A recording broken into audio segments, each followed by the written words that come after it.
পাশ্চাত্য দর্শনের একটা গুরুত্বপূর্ণ আলোচনা হলো দেহ এবং মন।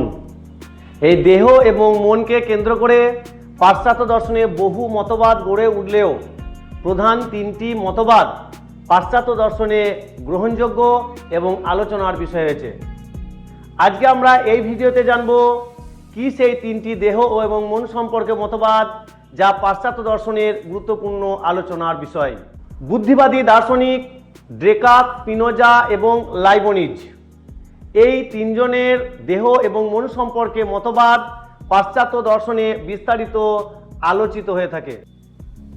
বলা বাহুল্য, ভারতীয় দর্শন এবং পাশ্চাত্য দর্শনের এই দেহ এবং মন সম্পর্কে মতবাদের আলোচনার বেশ কিছু পার্থক্য রয়েছে।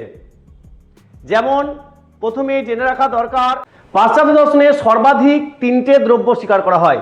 তিনটে দ্রব্য কি কি?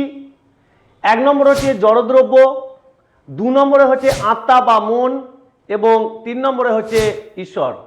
এই যে দু নম্বরে যে দ্রব্যের কথা বললাম এর নাম হচ্ছে আত্মা বা মন। অর্থাৎ আত্মা এবং মনকে পাশ্চাত্য দর্শনের সমার্থক শব্দরূপে ব্যবহার করা হয়েছে।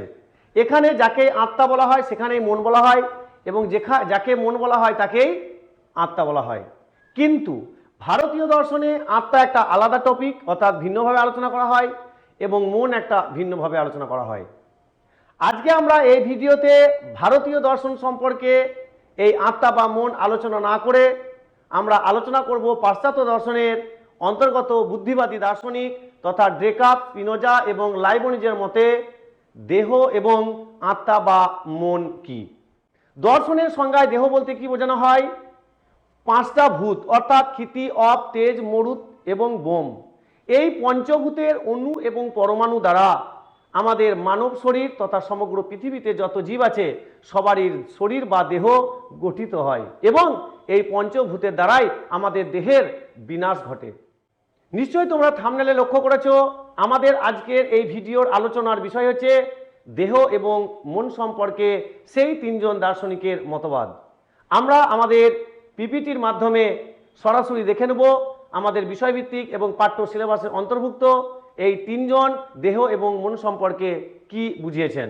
বুদ্ধিবাদী দার্শনিক ডেকার্ত তার দেহ এবং মন সম্পর্কের যে আলোচনা, সেই আলোচনায় উনি নাম দিয়েছেন ক্রিয়া প্রতিক্রিয়াবাদ বা মিথস্ক্রিয়াবাদ। এই ক্রিয়া এবং প্রতিক্রিয়াবাদ কি? আমরা কম বেশি ছোট থেকেই পড়ে এসেছি নিউটনের তিনটে সূত্রের মধ্যে তৃতীয় সূত্রে বলা আছে প্রত্যেক ক্রিয়ার একটি বিপরীত প্রতিক্রিয়া থাকবে। অর্থাৎ যদি কারোর অ্যালার্জি থাকে চিংড়ি মাছে, তাহলে সে চিংড়ি মাছ খেলেই তার সঙ্গে সঙ্গে কিন্তু চুলকানি শুরু হবে। এই যে ক্রিয়া এবং প্রতিক্রিয়া দেহ এবং মনের মধ্যে এইরকমই ক্রিয়া এবং প্রতিক্রিয়া সম্পর্ক আছে। কেমন? দেহ যখন ক্রিয়া করবে সঙ্গে সঙ্গে মন ক্রিয়া করবে, মন যখন ক্রিয়া করবে সঙ্গে সঙ্গে দেহ ক্রিয়া করবে, অর্থাৎ একে অপরের পরিপূরক রূপে থাকবে। এটা বুদ্ধিবাদী দার্শনিক ডেকার্ত দেহ এবং মন সম্পর্কে প্রকাশ করেছেন। এরপরে আমরা জানবো বুদ্ধিবাদী দার্শনিক স্পিনোজার মতে দেহ এবং মন কি। আমরা কম বেশি সবাই জানি স্পিনোজাকে ঈশ্বর পাগলা দার্শনিক বলা হয়। যদিও ওনার মতে দ্রব্য হচ্ছে একটাই, সেটা হচ্ছে ঈশ্বর। আর এই ঈশ্বরকে আমরা জানবো কার মাধ্যমে? ষষ্ঠ ইন্দ্রিয় মনের মাধ্যমে। উনি মনকে ইন্দ্রিয় রূপে স্বীকার করেছেন কিন্তু দ্রব্যরূপে একটাই স্বীকার করেছেন, সেটা হচ্ছে ঈশ্বর। এই দিক থেকে আমরা বলতে পারি স্পিনোজা তার গ্রন্থে দেহ এবং মন সম্পর্কের মতবাদকে সামান্তরালবাদ বলে উল্লেখ করেছেন। সামান্তরালবাদ কি? আমরা কম বেশি জ্যামিতি করেছি ছোট থেকেই। আমরা জানি দুটি সরলরেখা যখন পরস্পর সমদূরত্ব বজায় রেখে সামনের দিকে বা পিছনের দিকে এগিয়ে যেতে পারে সম্পর্কটাকে বলা হয় সরলরেখা। আর এখান থেকে শুরু হয়েছে সামান্তরাল মতবাদ। যদি আমরা আরও পরিষ্কার করে বুঝতে চাই তাহলে আমাদেরকে বুঝতে হবে, দেখো আমরা রেলে যাতায়াত করি, রেলের যে লাইন, দুটো লাইন তারা একই সমদূরত্ব বজায় রেখে কিন্তু চলতে থাকে। যদি কোনো কারণবশত কোনো একটা লাইন যদি ডিস্টার্ব হয় তাহলে সেক্ষেত্রে কিন্তু একটা বড় দুর্ঘটনার সম্ভাবনা কিন্তু থেকেই যায়। স্পিনোজাও তাই বলেছেন, দেহ এবং মন এই সামান্তরাল সরলরেখা বা সামান্তরাল রেল লাইনের মতো। যখনই আমাদের দেহের কোনো প্রভাব ঘটবে সঙ্গে সঙ্গে মনের প্রভাব হবে, আবার মনের যখন প্রভাব ঘটবে তখন দেহের প্রভাব ঘটবে। অর্থাৎ এই দেহ এবং মন সামান্তরালভাবে যুক্ত থাকে। তাই স্পিনোজার দেহ এবং মন সম্পর্কে মতবাদ সামান্তরালবাদ নামে পরিচিত। এরপর আমরা জানবো বুদ্ধিবাদী দার্শনিক লাইবনিজের মতে দেহ এবং মন কি। উনি তার গ্রন্থে দেহ এবং মন সম্পর্কের মতবাদকে বলেছেন পূর্ব প্রতিষ্ঠিত শৃঙ্খলাবাদ। অর্থাৎ দেহ এবং মনের মধ্যে সম্পর্ক পূর্ব থেকে কি থাকে, প্রতিষ্ঠিত থাকে। অর্থাৎ মনের মধ্যে যদি কোনো প্রভাব হয় সেই প্রভাব দেহের মধ্যে প্রকাশিত হবে, দেহের মধ্যে যদি কোনো প্রবাহিত হয় মনের মধ্যে সেটা প্রকাশিত হবে। এটা জন্মানোর সাথে সাথেই দেহ এবং মনের মধ্যে একটা সুন্দর সম্পর্ক আগে থেকেই প্রতিষ্ঠিত আছে। আমরা জেনে নেব এই ভিডিওতে পিপিটির মাধ্যমে ডেকার্ত, স্পিনোজা এবং লাইবনিজের দেহ এবং মন সম্পর্কের মতবাদ কি নামে পরিচিত, মতবাদগুলির মূল বক্তব্য কি এবং ওনাদের এই মতবাদ কোন গ্রন্থে উল্লেখ করেছেন। আমরা প্রথমেই জানবো দেহ কি, বেসিক ধারণা রূপে দেহ কি। তাহলে এই যে আমরা যেহেতু পড়ছি পাশ্চাত্য দর্শন, তাহলে পাশ্চাত্য দর্শন নিয়ে আমরা আলোচনা করব। তাহলে পাশ্চাত্য দার্শনিক মতে দেহ কি? দেহ হলো মানুষের জড় বা ভৌতিক সত্তা যা স্থান দখল করে ইন্দ্রিয় গ্রাহ্য এবং প্রাকৃতিক নিয়মে পরিচালিত হয়। এটি মানুষের শারীরিক কার্যকলাপের বাহন এবং মন থেকে পৃথক বা মন সম্পর্কিত এই বিষয়ে বিভিন্ন পাশ্চাত্য দার্শনিক ভিন্ন ভিন্ন মত প্রদান করেছেন। আমি একটু আগেই বললাম যে দেহ এবং মন সম্পর্কে পাশ্চাত্য বিভিন্ন দার্শনিক বিভিন্ন মত দিয়েছেন। তার মধ্যে গ্রহণযোগ্য বুদ্ধিবাদী তিনজন দার্শনিক, তাদের মতে দেহ এবং মন কি আমরা জানবো। এটা ছিল সমগ্র পাশ্চাত্য দর্শন মতে দেহ কি, যা মন থেকে ভিন্ন বলা হয়েছে, তাই হলো দেহ। এরপর আমরা জেনে নেব আমাদের প্রথম দার্শনিক বুদ্ধিবাদী ডেকার্তের মতে দেহ এবং মন সম্পর্কিত মতবাদ। ডেকার্ত কি বলছেন, বা ডেকার্তের দেহ এবং মন সম্পর্কে মতবাদ কি নামে পরিচিত? ক্রিয়া প্রতিক্রিয়াবাদ বা দ্বৈতবাদ বা মিথস্ক্রিয়াবাদ নামে পরিচিত। পরীক্ষার জন্য কিন্তু খুব ইম্পর্টেন্ট।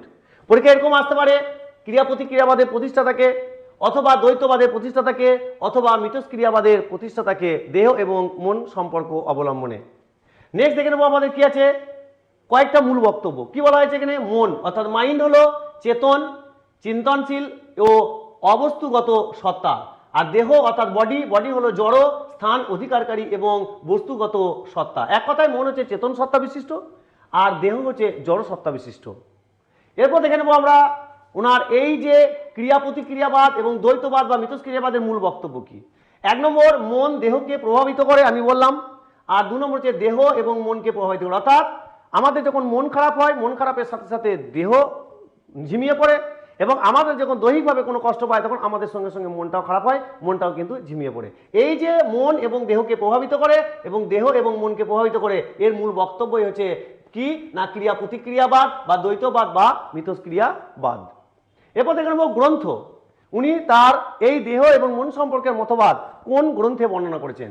তিনি তার ট্রেটিসটি অন ম্যান অর্থাৎ 1664 এবং প্রিন্সিপালস অফ দ্য ফিলোসফি নামক গ্রন্থে এ বিষয়ে আলোকপাত করেছেন। তাহলে এখান থেকে আমরা কতগুলো শর্ট প্রশ্ন পেলাম।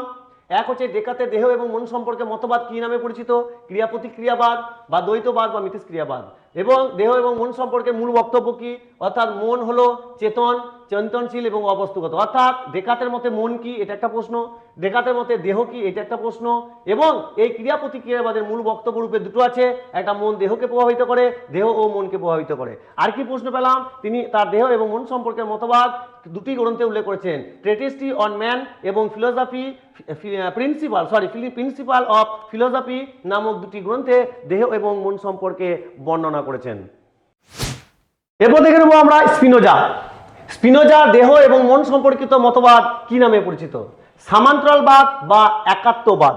একটু আগে আমি বললাম, রেল লাইনের সঙ্গে তুলনা করলাম, সামান্তরাল সরলরেখার সঙ্গে তুলনা করলাম। এরপর জেনে নেব যে স্পিনোজার মতে মন কি এবং দেহ কি। স্পিনোজা বলছেন মন হলো চিন্তাধর্মী গুণের প্রকাশ, দেহ হলো বিস্তৃতিধর্মী গুণের প্রকাশ, এবং মন ও দেহ একই পরম সত্তা যা ঈশ্বর প্রকৃতি এর দুটির ভিন্ন গুণ মাত্র। তাহলে আমরা জানি ঈশ্বর হচ্ছেন, আমাদের স্পিনোজা হচ্ছেন ঈশ্বর পাগলা দার্শনিক। উনি দেহ এবং মনকে কি বলছেন? একই পরম সত্তা, অর্থাৎ আমি ওই জন্য ব্র্যাকেট করে দিয়েছি ঈশ্বর বা প্রকৃতির দুটি ভিন্ন গুণ মাত্র।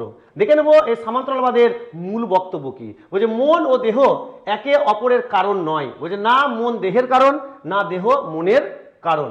2 নম্বর, মন ও দেহ সামান্তরালভাবে একই সঙ্গে বিকশিত হয়। তাহলে কেউ কারোর কারণ নয়, এটা একটা বক্তব্য।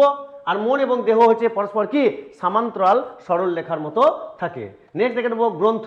তিনি তার এথিক্স এই গ্রন্থে স্পিনোজা তার দেহ মন সম্পর্কিত সামান্তরালবাদ ও একত্ববাদ বিস্তারিতভাবে ব্যাখ্যা করেছেন।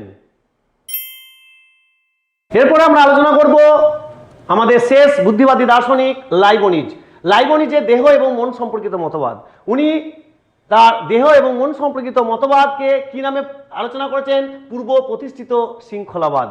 এরপর দেখে নেব যে ওনার মতে অর্থাৎ লাইবনিজের মতে মন কি এবং দেহ কি।